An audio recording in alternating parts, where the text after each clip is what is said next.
Good afternoon, Brian. How are you doing today, sir? I'm well, thanks. I was enjoying our pre conversation about shillelagh fighting. Yeah, it's kind of an oblique topic. Yeah, who knew? Yeah, Exactly. Uh, yeah.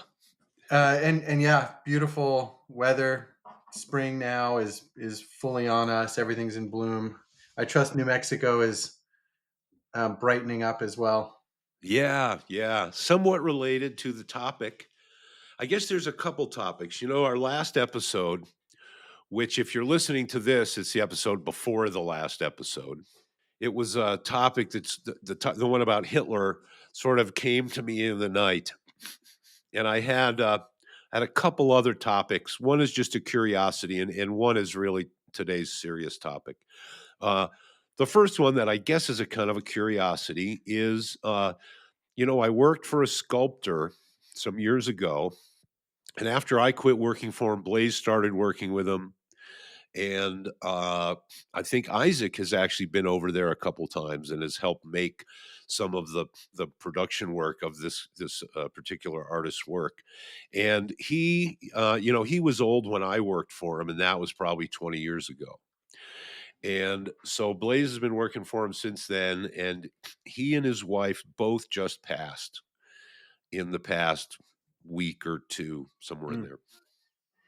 And they were from originally from Oklahoma, and so the family brought them back to Oklahoma. And I think the hope was that they would recover, although the writing was kind of on the wall. And so there was this watch, kind of, and uh,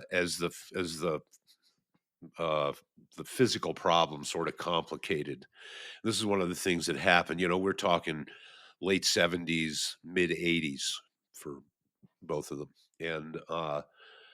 And so during one of those nights, I woke up because of the dogs, and waking up, which is a new thing for me. Like for decades, I haven't slept with dogs. I just want to put that on the record. Okay. I don't know if you've seen that meme. It starts out with a discussion and it's God. Look at these. And here's a picture of a golden retriever. Human. OMG. Yes. God, it'll destroy all your favorite things and crap in your house. Human, it can sleep in my bed. Right. But just on the record, this is kind of a new thing for me. So it's sort of affecting my sleep and that quasi in and out of sleep awareness in different ways. So the dog wakes me up, and I realized that I'd had this dream, and I looked. Said, "Oh, that's significant." I looked at the watch and it was 4:49 AM. And in this dream, I saw Frank, who was the artist that we're talking about, the sculptor. Uh and he was getting into a white Mercedes-Benz station wagon, and we sort of said hasta la vista, and I said to myself in the dream, we're not going to see him again, right? And so then I wake up and I mention it to Annie, who's been helping the family kind of deal with all the residue and all the details of dealing with that. And I said to her that morning, I said, "Well, I think Frank passed away last night."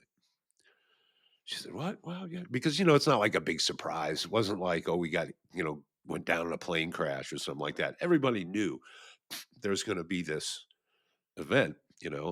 And then so, a little bit of the day goes by, and then she gets a call from his son who tells her, "Yeah, Frank passed away sometime in the morning." "Oh, what time?"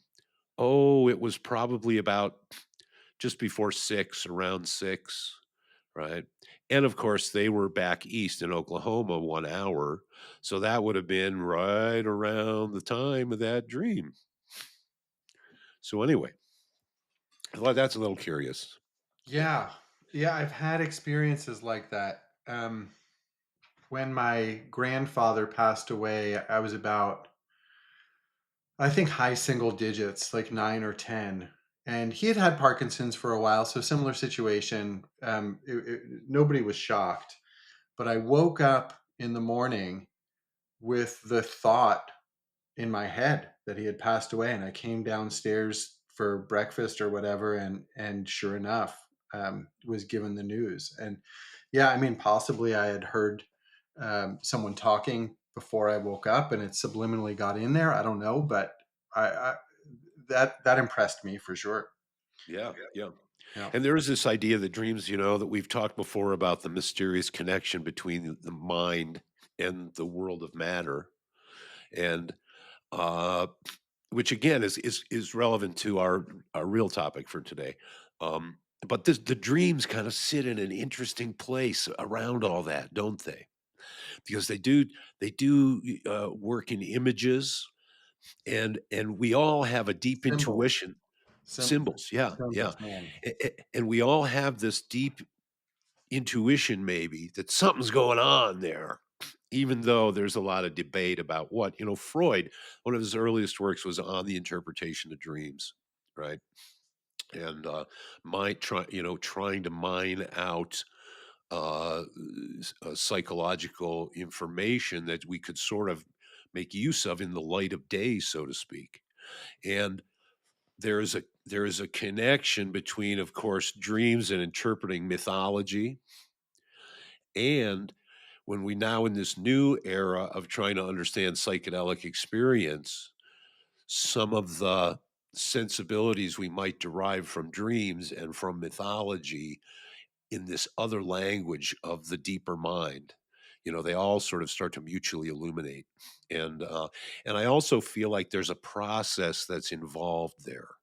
Like for myself, dreaming has changed over the years to where Yeah, now lucid dreams are more regular, and the things that I can do in those lucid dreams have sort of changed. It's sort of like a progressive curriculum kind of thing. So anyway, not that I can tell you much about it. I can't predict the stock market or any yeah, lottery yeah. tickets or any of that. It's really interesting on the progressive curriculum.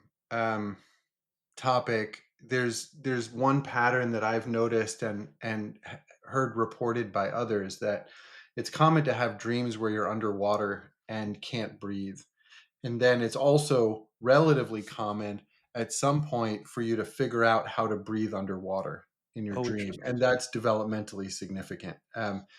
And then something that's always been really mysterious to me is there's great utility in applying a specific meaning to a specific symbol consistently. Not 100% of the time. Like in your dream, the car probably doesn't mean what a car usually means in dreams.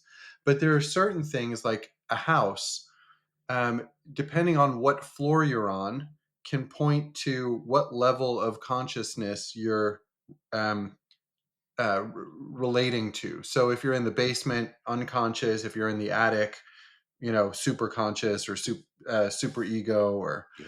Yep. morality, that kind of level. Carl And Jung talks about that in Memories, Dreams, and Reflections. but what's mysterious to me is like, well, where did that come from? That I mean, is it just that the symbol has this utility, so we use it as a sort of catch-all, or uh, yeah, how did this meaning get ascribed to this symbol? Is it I can never remember the word. And what an Aragon? Er, Egregore. egregore. Is it an No, egregore just no. because we've put energy into that in a certain way for a long time, or what? But when I have dreams about where I'm in a building, it consistently is a useful Right. lens to look at it through. I think it's different than an egregore because I think egregores need to really be fed with a certain type of emotional energy. What I think it is, my theory is, okay, I've been trying to swear off the H word, hermeneutics, just Okay. because I feel like it's a horse that I've whipped bloody already. I was But like, anyway, Hitler? What are we yeah, talking about? yeah. And, but this idea we've referred to is that you have that impression of the whole, And as each piece comes in, it informs your impression of the whole. And so there's a process in that feedback loop between new pieces and the ever dynamic changing image of the whole. Well, that I think of that sensibility of the whole when we're talking about life in general, like the grand hermeneutic whole as the ontological, maybe hermeneutic whole. Uh, as like all of this information of experience, and not just experience but all implication of experience and all emotional relation and all meaning is dumped into this and smushed all around and then jumbled up afresh each day. And again, borrowing from Ian McGilchrist, I think that one half of the brain works out of that data pool with one set of discursive tools that are based on focusing and extracting. And that the other brain, which is the brain wherein I believe lives this instinct for coherence, for seeing wholes, for seeing the sticking togetherness of things, it runs programs that are not accessible through the discursive thought idea. Like it doesn't spit out clear images. It speaks in dreams. It's a Finnegan's Wake of its own ilk, right? Which is part of why I think that particular book is so significant. And the fact that language expresses both of those somehow, but in radically different ways, right? So, so, and so all of that is tied up with this, again, this mystery of language as the currency of mind to try to plumb the unknown. There's some great lines about that in Ulysses about humans trying to rationally address the God, what does he call it? Like the inconceivable void or something, the unpredictable, that possibilistic universe that we've spoken of, So yeah, there's something about the mystery of language involved in all that. And that's often where things start for me, uh like today's topic. But before we jump in, I did want to say something. I got a message or two from people that we know about the last episode, which is the episode before the last episode, if you're hearing this, which is our Hitler phenomenological sortie episode. And I just wanted to say that uh it really does sort of like uh, put a little bit of wind in our sails to have dialogue with people who are listening. And I kind of wanted to point out for our audience that we're in that stage now where our our audience, like we're if you add it all up, we're probably not quite at 100 even. And a lot of the folks in there we are people that we know. So there's actually an intimacy now to the experience that maybe welcomes people to tell us what you think, to have some exchange, because this is all kind of about dialectic. And so because we're in this still in this, we don't have the Joe Rogan problem of having to deal with all the pesky money and the pernicious influence of all the hot babes and we're still in that humble, accessible, authentic chapter where we do think that something new is happening here, and you can participate in that with us, like we're kind of inviting that. So tell us what you think, and even if it's just like you're crazy or thanks, it at least gives us a little bit of it just moves a little farther from that screaming into the Grand Canyon place. And so I want to invite people to do that. And I thought there might have been something else I had related to that. Well, if you are one of our proud listeners, we do have a new edition of mugs, and we've had a couple different. editions. And so if somebody wants a mug, they should contact us and we could probably work that out. Um, and yeah, And they can contact us by putting a comment in on one of the YouTube videos, or there's a contact us form on our website, which is foolsandsagespodcast.com. right. And this is not like anything that we're going to make any great shakes on. I think they'll probably be like 15 bucks plus shipping. But when your friends see this on your desk, they will know you are a hoopy fruit, right? I mean, it removes all doubt, especially if you have the towel there over the back of your chair. Yeah. Yep. So, Yep. And the number uh, 42 tattooed somewhere on your body. yeah, there we go. And so anyway, that's like, and of course, the thing I hate to pester people, but if you do put a like or you do share, then it does kind of help the wind in the sails thing. And so I'm not going to tell you to smash anything or any of that stuff, but, if you think that there's any use to this at all, maybe help us spread the word a little bit, and it will help us. It's bizarre, the algorithmic ways, those the mysteries of the algorithmic universe. So anyway, I just want to encourage people to do that. That you if you've been listening, we don't ever really do this, and but just to point it out, it is a thing apparently out there. So what was I thinking about? Yeah. Um, What were you thinking about? as you mentioned, we're kind of in the changing of the mesa, and people know that one of my one string banjo songs is that you need to put yourself in nature, and uh, I guess the story begins some years ago, and we've talked about before about my apricot trees, and I think we got these apricot seeds from either a neighbor who had a very successful tree or from somewhere in Santa Fe, where every so often on the streets you'll see the apricots are all over the sidewalk and the birds and everything, and they just make a mess. There's so many. It's like a glut of sweetness from the universe just spilling on the ground, and so so these trees that we started, I mean, I guess I should tell you, every morning I don't have it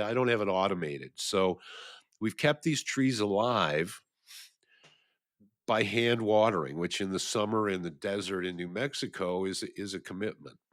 And so I was out there the other day, and as we might have mentioned, this is the first year that we've had what might be a bumper crop of fruit. And so I started thinking about that general musing as one does, watering the trees we have also some black currants. And so I'll spend time with them each morning and sort of give them a little bit of attention and see what's going on with them as I water them. And that's sort of become a bit of an unofficial meditation of some sort of an exchange of caring and paying attention. It becomes a morning thing, right? And so in the past couple days when I've been doing that, uh, it got me thinking about often there are secrets to things that are locked up in language. And I started thinking about the term fruitfulness. I mean, this is no Einsteinian leap, right? I'm s I've been standing every morning, I go and I spend time, and here I am with this tree, and now it's putting forth fruit. And I started thinking about this whole idea of fruitfulness. Turns out this idea of fruitfulness is an old idea. And so I get this sort of have this idea, but we didn't have a show coming up. And so I kind of get curious and I'll start looking into the language behind things and see if there's any kind of clues there. And I actually brought some flashcards. So the word, as I first discovered it, is for those of you who aren't Greek scholars, that's the original Greek. And on the bottom there, you can see carpophoreo. And carpophoreo, it either shows up like this or it shows up like this in the Hebrew as para. Are you familiar with that term in the Hebrew? I know the word pri, which is fruit. Okay. Well, para is to bear fruit, and that's where we get this fruitfulness idea. And it's curious because it shows up in the Bible, but Old and New Testament, they say 31 times, depending on which version of the Bible Oh, you have. para is also cow. Oh, okay. Maybe there's a different vowel sound or something like that. But yeah, exactly. Yes, and I never studied Hebrew, right? But it sure shows up in a lot of places, right? Yeah, And but so it shows up 31 times between the Old and the New Testament. And it's interesting because the way that it shows up is is often in the form of a kind of an injunction, or an exhortation. Go forth and be fruitful. yeah, And and the implications of that, I thought, that's one that's worth unfolding because it shows up a lot. And it shows up, I don't think that we need to be particularly religious to identify that as an old idea. Maybe an idea that our forefathers, our antepasados, it was so obvious that it didn't require any explanation. You could just point to it being fruitful. Everybody knows in the seat of their pants what being fruitful is. I'm not sure that we nowadays understand being fruitful the way that our ancestors did. And that was something that I thought was worth exploring because our ancestors, I mean, in some sense, I have recapitulated the phylogeny because I took these. We decided it would be good to have these fruit trees because everybody likes fruit trees, right? But they're deciduous trees growing out amongst cedar and the occasional pine tree, and in an area that used to be dominated by pine, and the pine were lumbered or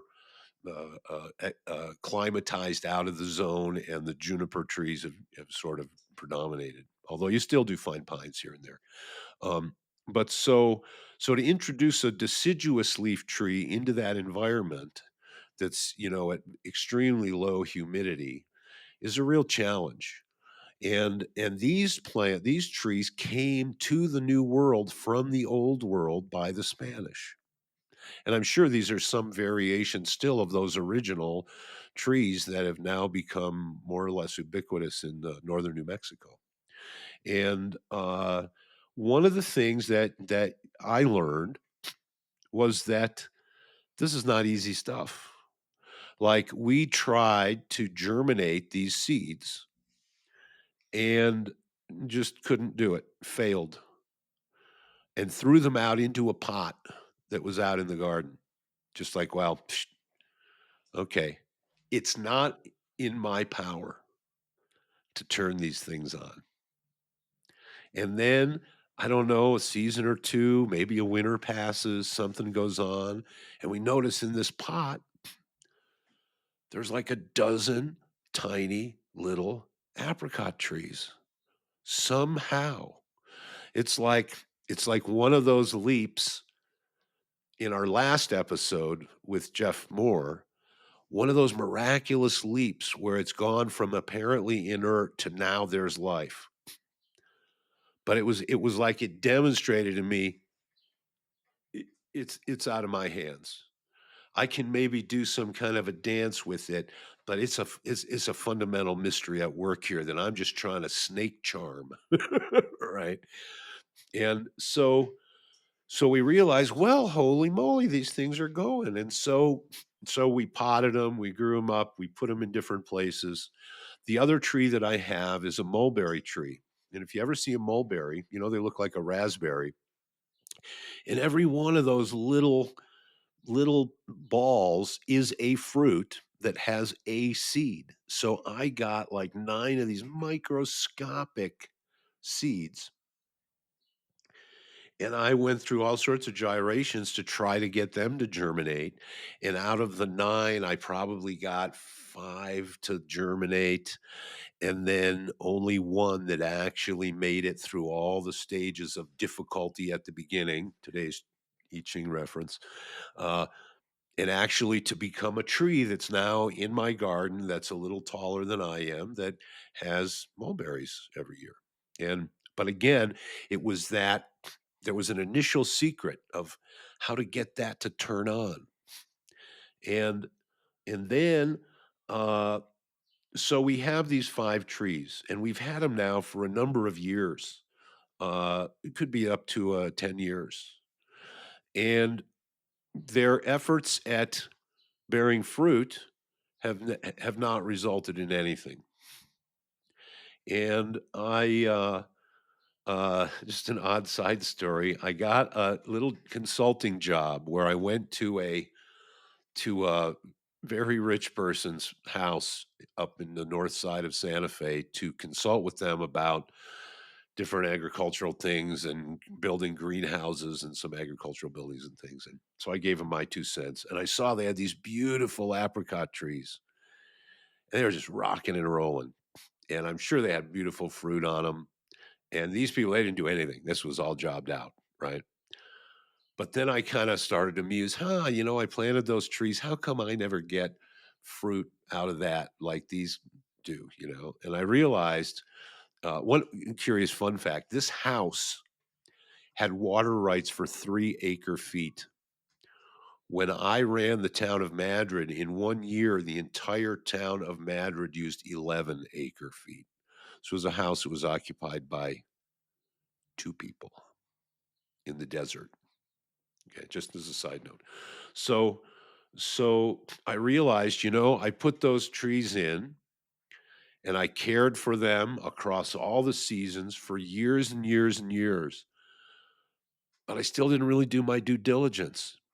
I didn't really understand these trees needed to be fed, right?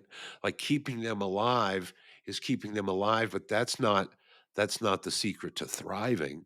I still needed to put in more input. I still needed to understand their nature more deeply to be able to care for them and give them what they wanted. So a couple years ago, I started feeding them. And last year, for the first time, I got some fruit. And then the squirrels came and took it all out, right? And so then this year now, I've got fruit all over, and they're well fed and they're well watered, and it seems like the squirrels have come down. And then a week or 2 ago, we had a hailstorm, and so all the fruit have little marks. The ones that didn't get knocked off have all the right. And so what do we have here? If we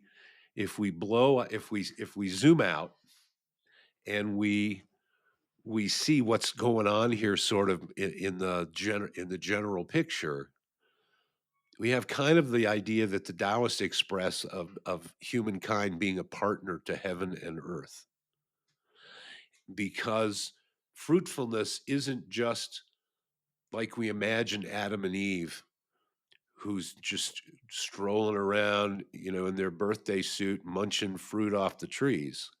Right? It's kind of the image we're given. Fruitfulness is the product of this real collaboration, with a stewardship, with a relationship that's based on caring. We talked about this a little bit with Wendell Berry and the relationship that someone might have with the land. And this is an extension of that, the creatures of the land, whether it's an animal or it's a plant. But the idea that we have to understand not from the outside, but we have to become a partner with it in flourishing if it's something we expect to be able to take from, right?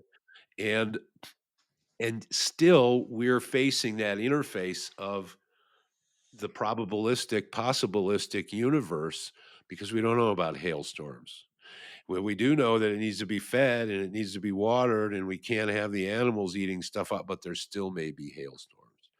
There is still the will of heaven, even though we do our partnership with it. And in traditional peoples, this was a big part of reality, was how do I live in accordance with that, the big wheels that turn the world?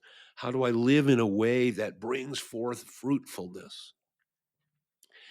As a, not just as a gift from heaven, but as a reward from heaven for actually having manifested care and manifested this deeper relationship with reality, right? So so I started thinking about all that, and then Being There by Jerzy Kosinski? Well, No, no, I was thinking of Eckhart Tolle, which is oh, okay. Be Here Now, I guess. No, that's, Ram Dass. Ram Dass. But yeah, but no, Being There is just a genius piece by Jerzy Kosinski, who was a genius of his own ilk. Painted Bird. I read The Painted Bird when I was too young for it. It made no sense to me.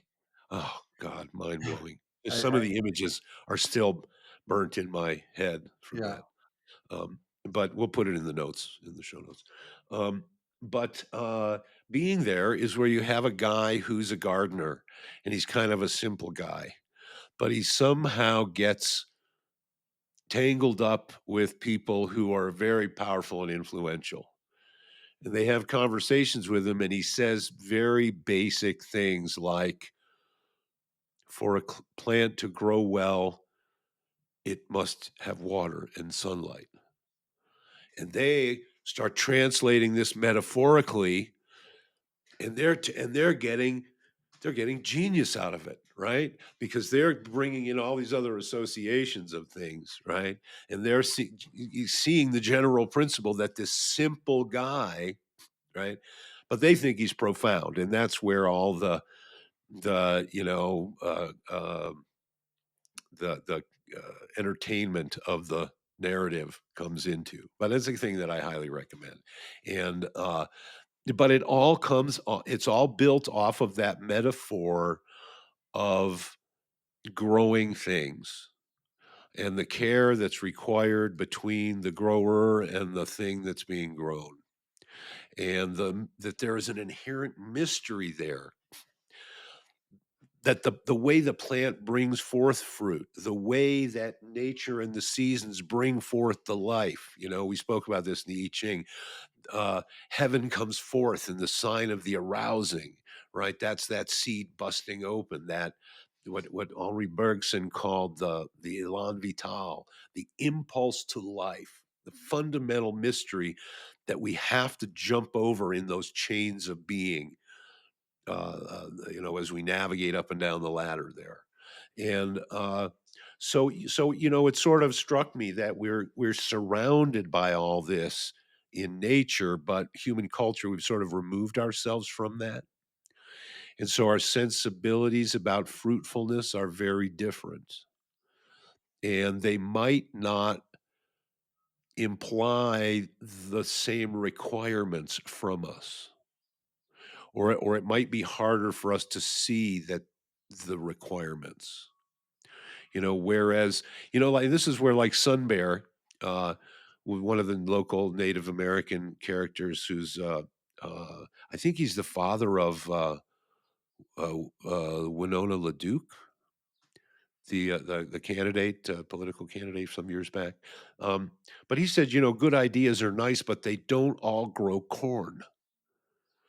And this is exactly that idea, that good ideas are just in the mental realm, but we have to have some meeting between the stuff and and the form, the mental form, and they have to work together with a kind of a magic that that brings forth the material results that we want.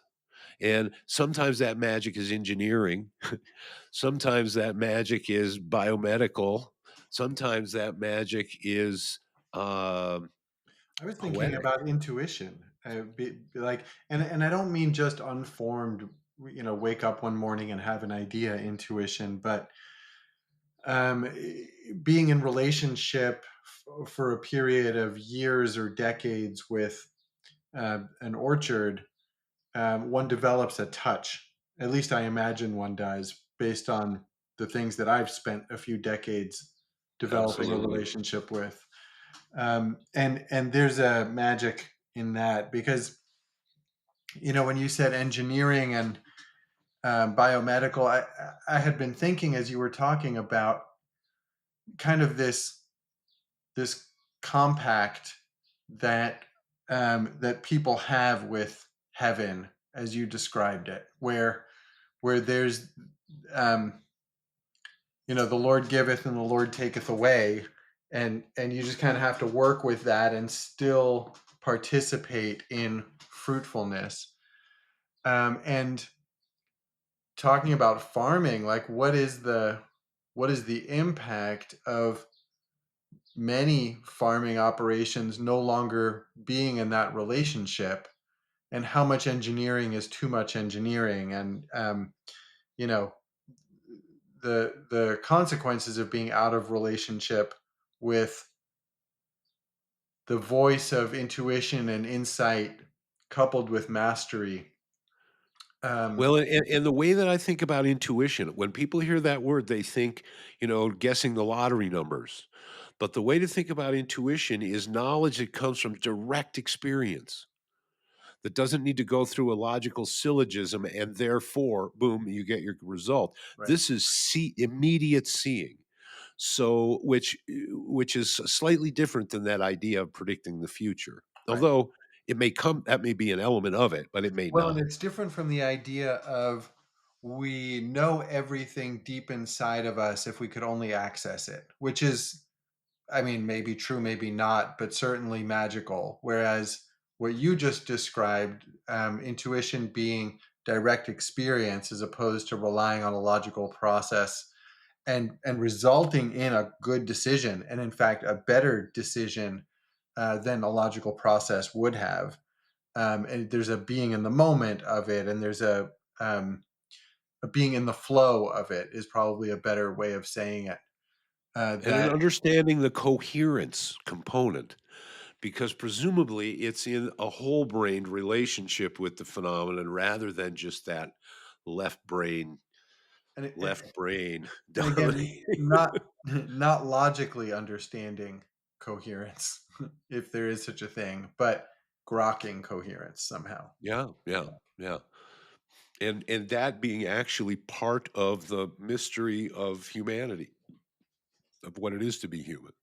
And that striving for fruitfulness, again, because I haven't quite made it out of Ulysses yet, I'm in that theme of, this is just a poor guy going through Dublin, but his struggle is heroic, and to keep his spirit unsinkable in the midst of ordinary life is kind of Joyce's point, that that's just as relevant, just as heroic, just as much the the demonstration of the depth of the human heart and striving as Ulysses, traveling and slaying the Minotaur and or what all he did. I guess he was more with the Cyclops, wasn't he? Than I think Theseus was yeah, was one of those, or Perseus. Yeah, I don't know. yeah. But Yeah, the idea is trials, right? The yeah, trials, and so that idea that that everyday life is heroic is actually a philosophical insight bordering on metaphysical. I'll put it that way. That it's very much tied up with what it is to be, um, and to will. yeah. So, Well, what makes adventure fruitful or not? well, that's a good question because it seems to me that we can't escape Aristotle's entelechy again here. That it is within the acorn to become an oak tree, and there's implications that it is within humans to be fruitful. That it's somehow, and if we look at that idea that I had to demonstrate this in-depth relationship, I had to manifest caring, I had to manifest consistency, I had to bring out all these qualities in myself to snake charm that impulse to life to actually into fruitfulness. And so I kind of had to be a multi-dimensional me to bring my understanding and my caring and my attention and all of those capacities to focus over time to really manifest. And that somehow that's the source to Aristotle's eudaimonia, to the good life, which is like sits very close to fruitfulness, eudaimonia. Although the reference to daimonia, the spirit, and the fruit, which is like sensual, right? The sweetness of the fruit it represents the sweetness of life, right? And then that brings us to the other implication of fruitfulness is to have a lot of kids, right? And that something about what it is to be a human is to bring forth more humans, to have this intimate relationship of embodying life. And that's, of course, often is all people think of when they say, go forth and be fruitful. It's like, oh, yeah, they went and had a lot of kids.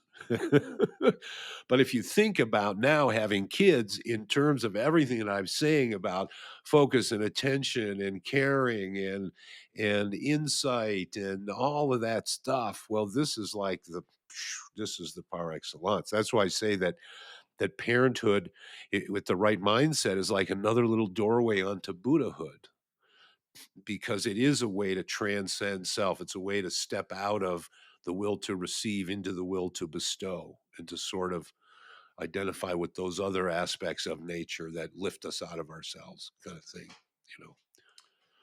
Yeah, I'm in the throes of it now, and I can't imagine anything more meaningful. And maybe that changes with age and development too. But um, when my wife and I met, we had some really candid conversations about what each of us was looking for in partnership, and she brought up having a family, and my reaction was, well, I've got three kids in their 20s, and I can't think of anything more meaningful to do. Um, and Yeah, there's a it's funny because there's like it's like I think you've referred to it as a dough before, right? It's an activity that's self-referential and self-developmental. So like a lot of what you described, attention and focus and caring, and I don't know if you mentioned noticing, but that's definitely in there too. Really?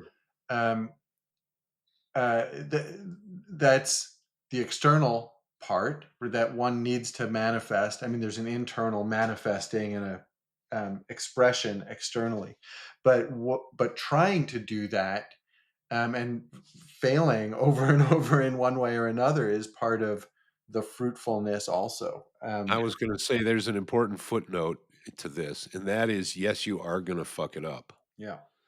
And sometimes your fuck ups may have tragic results. And that is also part of the heroic struggle of ordinary life is we do our best and we don't always win. And we still do it. And that's the real point.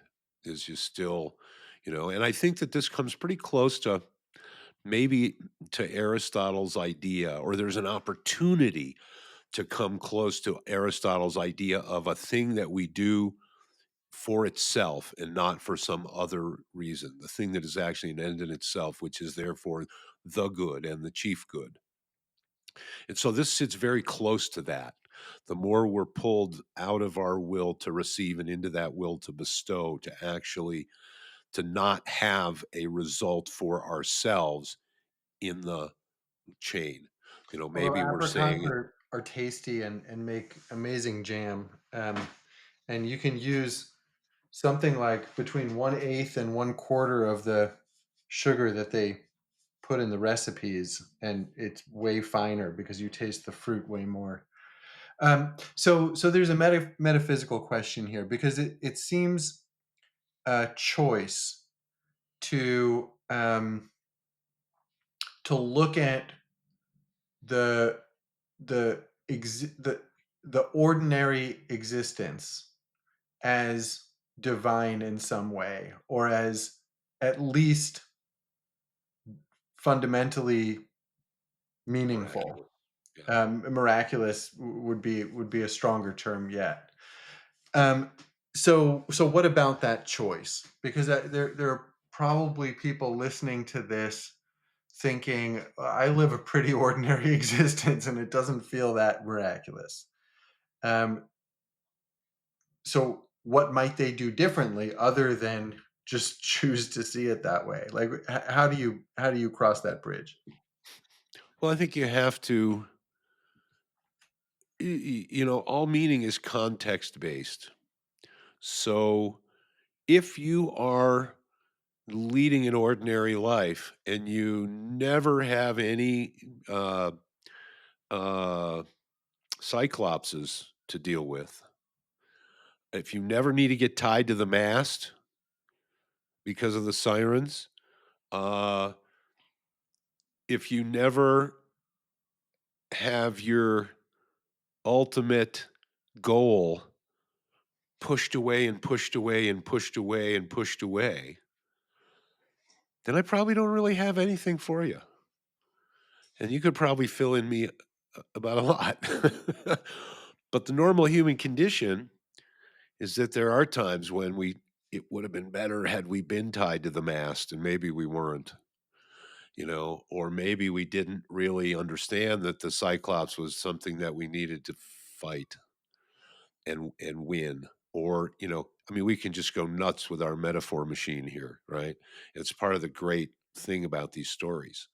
And um so this idea of context means that your struggle for fruitfulness as you define it, and this is an opportunity to explore how you define it, because and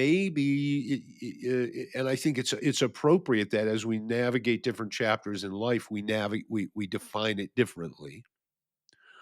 Um, but you have to see it as noble as the struggle for life to fulfill itself, because that's is what it is.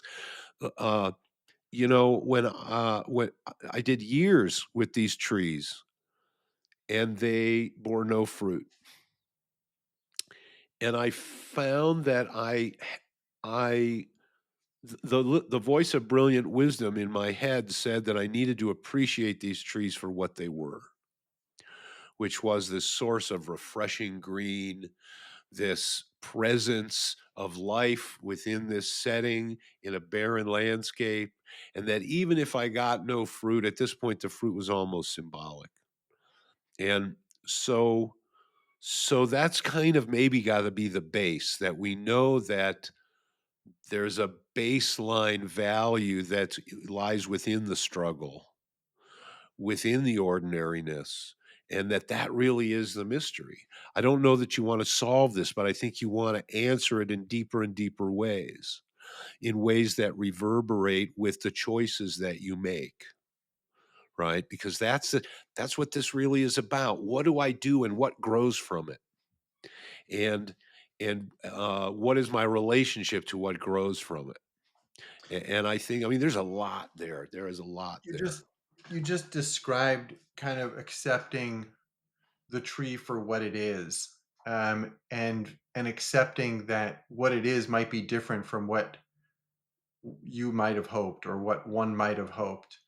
And I find that that practice of acceptance and letting go of expectations of what should be or what ought to be, and accepting the way that things are, is kind of a gateway to experiencing the noble, um, or the profound in the Aleister ordinary. Crowley Aleister Crowley called it action without lust for result. Uh-huh. Is is an oblique reference for you. Yeah. And it's interesting for the word lust to be used in that context, because we tend to think of it as something specific, relating to sexual gratification.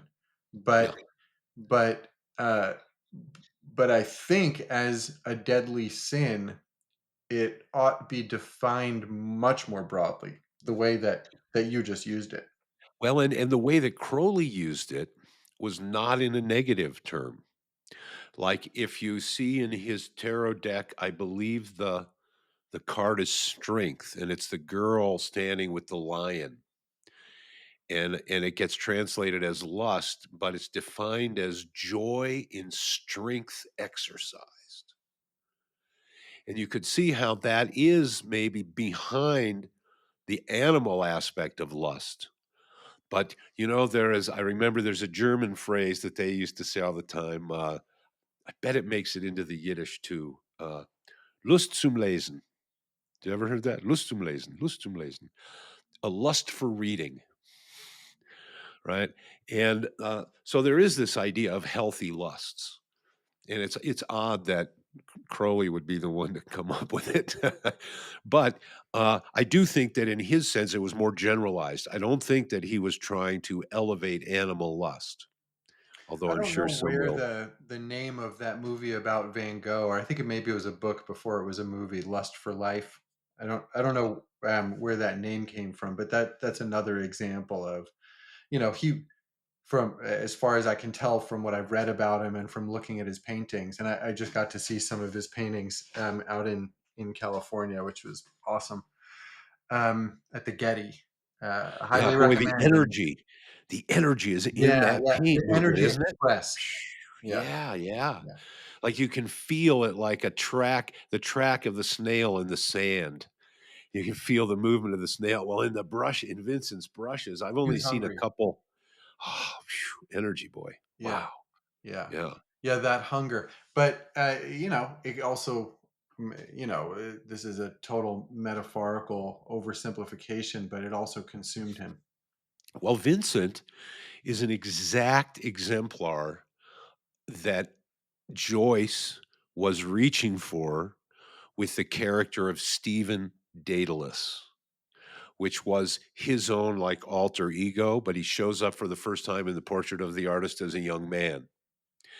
And what he means by Daedalus is he means the pair Daedalus Icarus, because the danger of the artist is that he flies too high. He flies too close to the sun. And God knows that our popular history is filled with people that were consumed by their art in the loosest sense, and crashed and burned.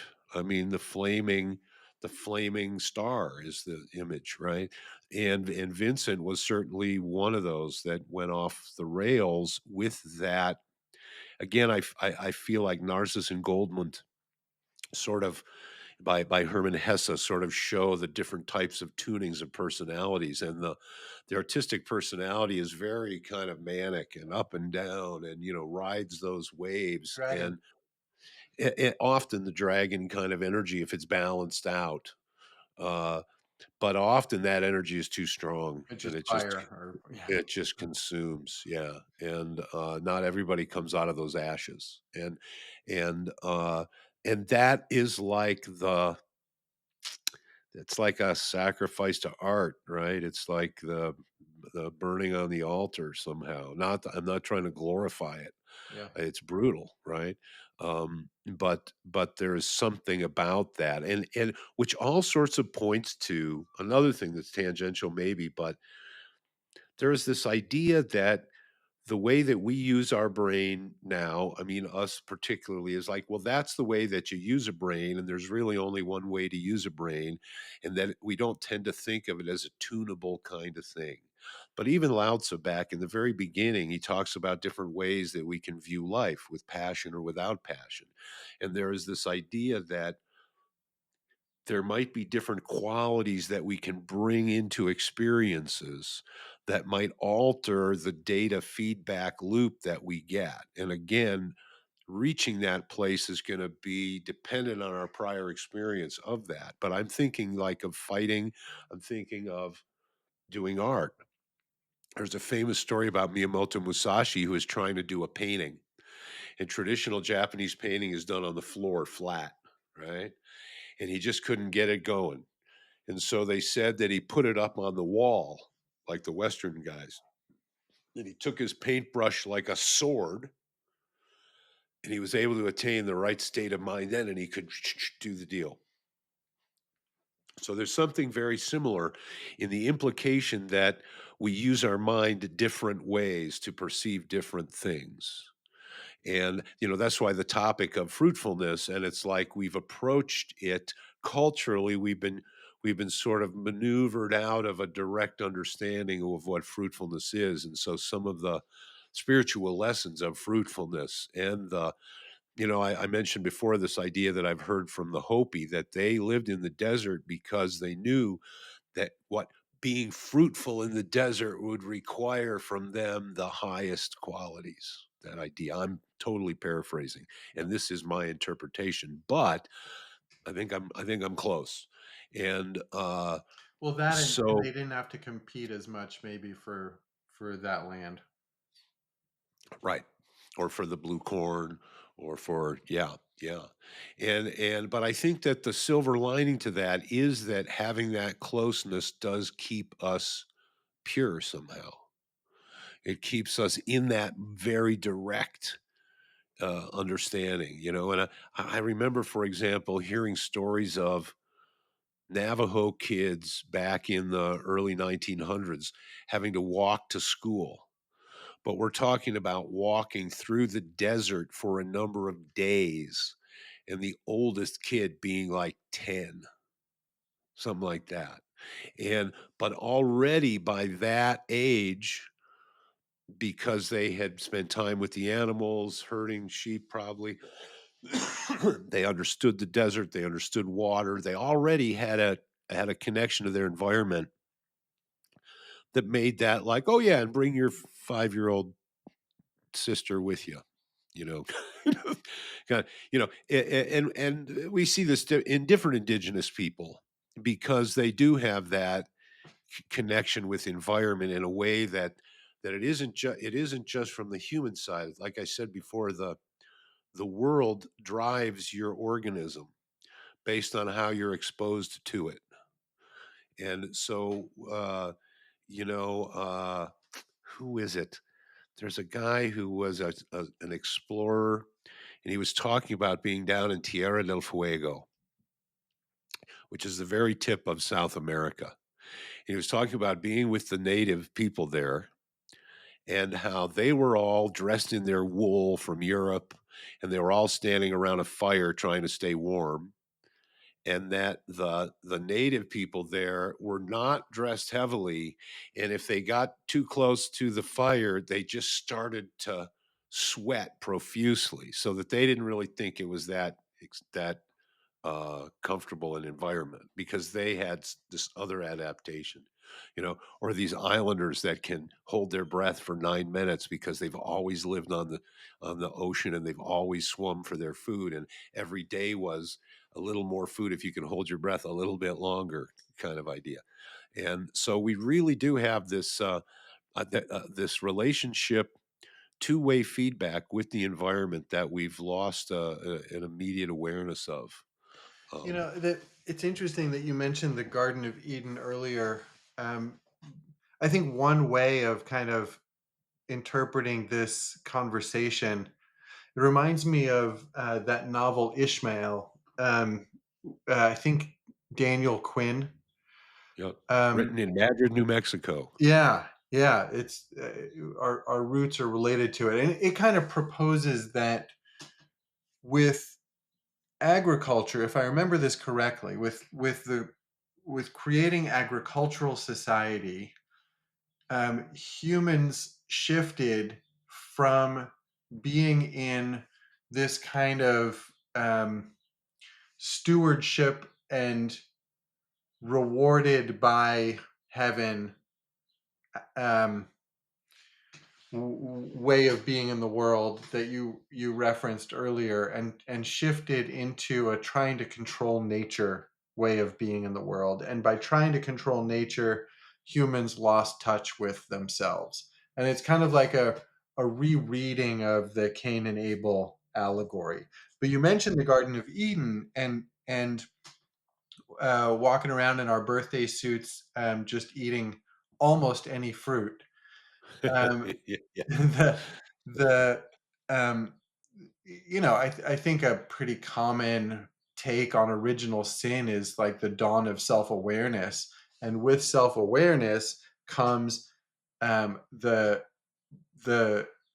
desire to control, among other things, the desire to control nature instead of accept it. To And totalize. yeah, yeah. Um, so yeah, And I'm kind of this is the quest for certainty right. coming back again, Yeah, right? right. The Yeah. desire for control is the quest for certainty and Yeah, security. yeah, And yeah. yeah, yeah. So And it's interesting because that separation, like I was just thinking about this last night. Okay, I got an idea for a new invention, an alarm clock. You know how you wake up sometimes, the alarm clock, it's Eric Satie or it's one of these things, you're still kind of drowsy. What you want in your alarm clock is the soundtrack of that sound that a dog makes right before it throws up. yeah, that'll do it every time. Yeah, Then you're awake, right? But when I was awakening from that, what I was realizing was this the little girl dog that we have, she like wants to snuggle right in there. And these dogs, once they find the snuggle spot, they're out like a light. And what you feel is complete surrender to the universe.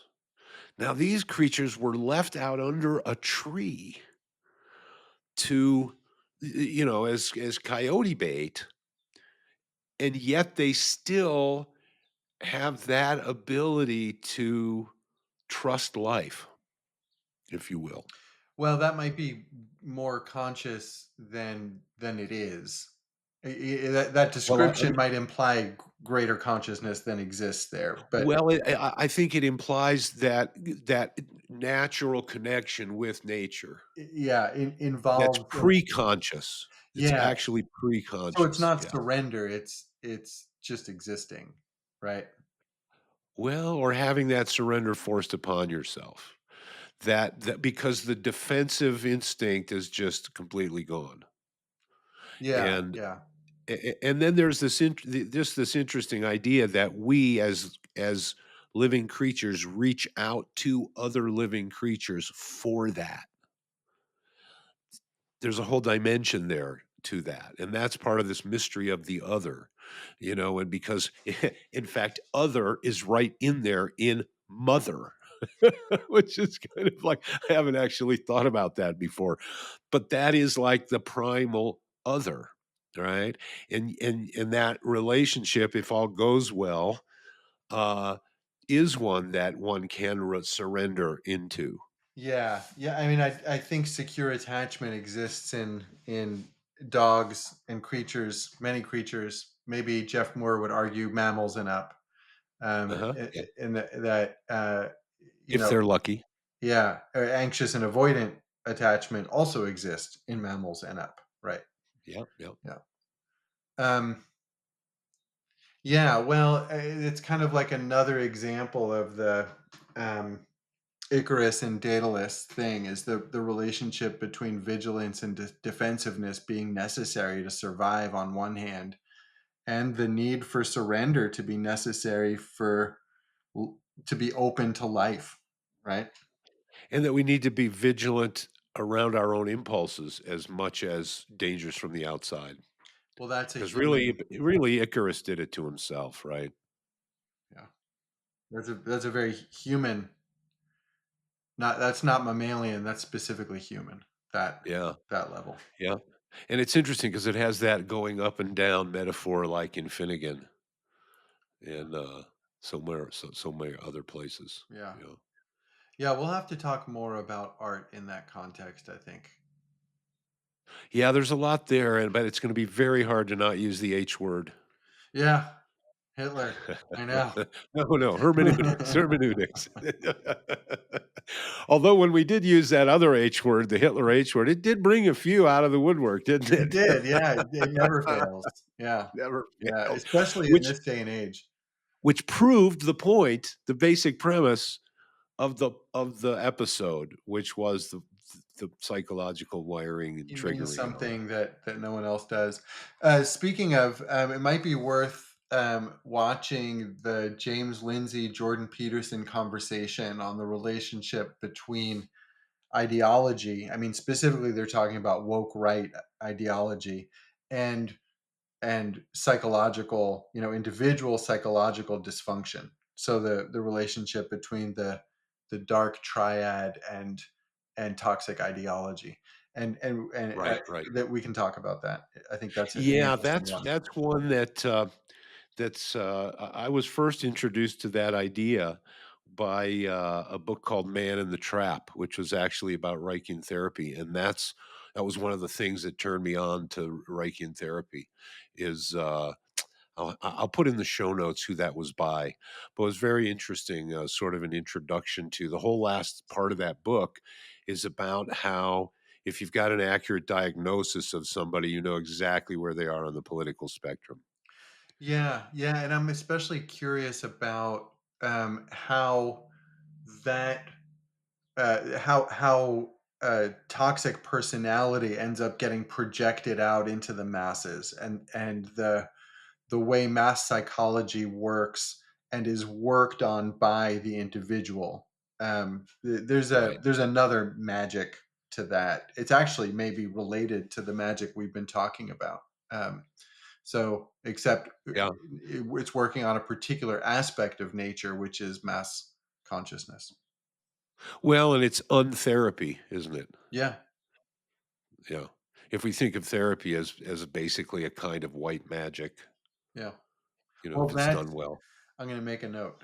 We'll talk more about that. Good. Well, that was fun. Thank you, Brian. Yeah, yeah. And may all be fruitful. Go forth and multiply. Absolutely. Carpo foreo yourself to the max, folks.